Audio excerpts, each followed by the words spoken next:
I call now the representative of Armenia. The floor is yours, please. Thank you, Mr. Chairperson. It wasn't my intention to take the floor. However, I'm forced to respond, to use my right of reply, to respond to the accusations that were aired just now in this August Assembly. First and foremost, I would like to put everything straightforwardly and mention that there is no conflict between Armenia and Azerbaijan. The conflict is between the Nagorno-Karabakh Republic, or Republic of Artsakh, according to its new name, and the Azerbaijani Republic. I would like to remind the August Assembly, but especially our Azerbaijani colleagues, because I'm really surprised at the logic that they are speaking with, and putting the whole truth upside down. Let me remind a few important phases of the history. The first attacks on the peaceful population of Nagorno-Karabakh were carried out by the authorities of Azerbaijan. The attacks were afterwards turned into a full-scale war against the population of Artsakh. Azerbaijan used heavy artillery, tanks, and every possible arms they can to destroy, to annihilate the population of Nagorno-Karabakh. Well, luckily and not surprisingly, they lost. Nagorno-Karabakh won this war, and in order to secure its life, its right to life, they had to fight. They fought and won. Apart from that, on December 10, 1991, Nagorno-Karabakh declared through referendum of its independence from Azerbaijan, in the same way that Azerbaijan has declared of its independence from Soviet Union. Azerbaijani leadership is, Azerbaijani representative mentioned about the racist accusations to the Armenian authorities. But let me remind the racist accusations of the Azerbaijani leadership. The president who always calls any Armenian in the world enemy of Azerbaijan.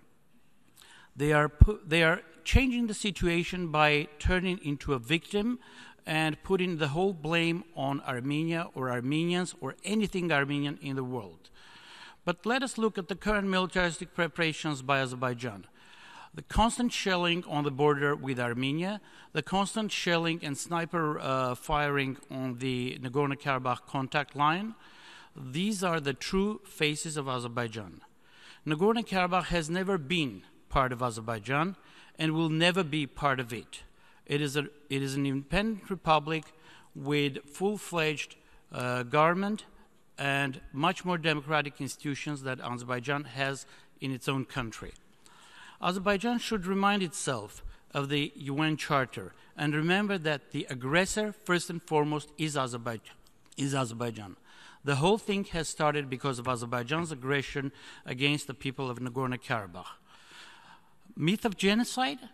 The myth of genocide started not only with the massacres of every Armenian person living in Sumgait, Baku, and Kirovabad 20, 30 years ago, but that was also carried out in the early years of the Soviet power in Azerbaijan, when Armenians were killed in Baku, when Armenians were attacked in Shushi.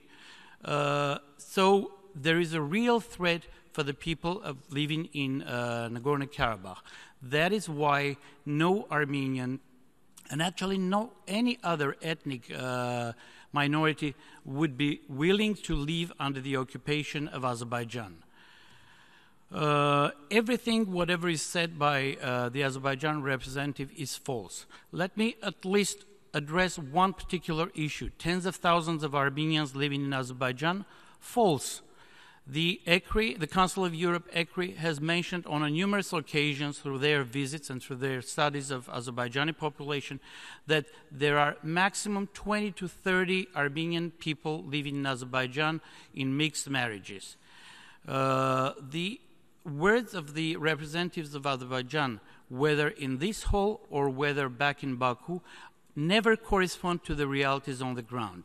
Whatever is said is based on lies and wishful thinking. It is most important not to deliberate these issues here, not to call upon different stories which are, as I mentioned, falsified, but to stick to the peace process. It will be very important for Azerbaijani side to be sincerely engaged in the peace process, and the only mandated peace process is, which is mandated also by the United Nations, and the Secretary General of the United Nations, is the OSCE Minsk Group co-chairmanship. The negotiations have been conducted through this format for many years, and they have yielded many results. But in order to achieve final results, what we need is sincere participation of Azerbaijan. Forgetting any possible solution with military, any possible military solution, but being sincerely active in the peaceful negotiations. Thank you, Mr. Chairperson.